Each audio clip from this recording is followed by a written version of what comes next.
Hey, today we're going on a little adventure.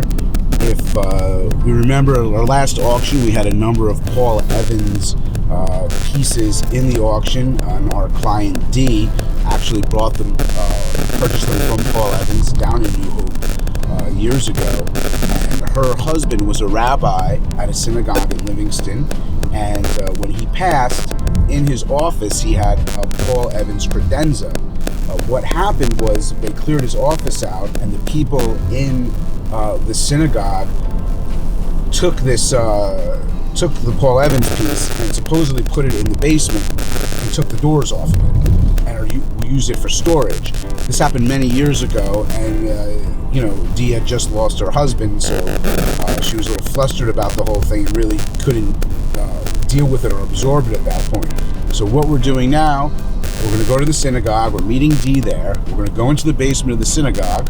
We're going to see if we can find this Paul Evans credenza.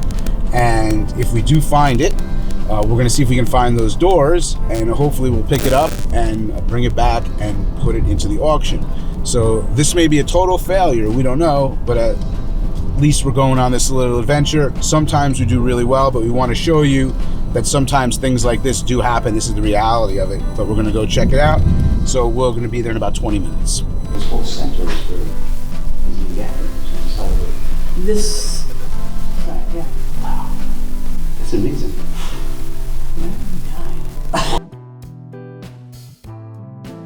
Get back up. Yeah.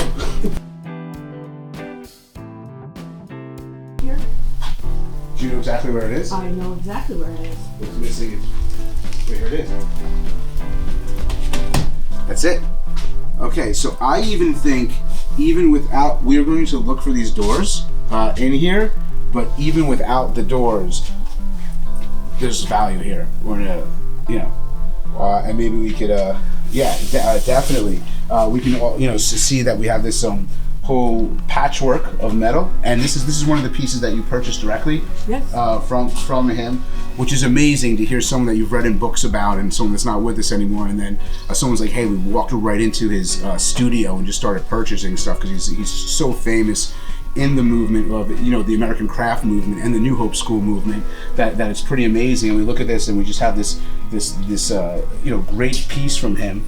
And we'll have a little storage in here. But when we're thinking about the craft movement, kind of goes back to arts and crafts. So it's really function, which was what it was all about. So I'm sure he would be very pleased that it was actually being used for something. And going back and you read about him, he probably wouldn't be as pleased that his stuff is selling for ridiculous prices now. Because that's just not the kind of person he was.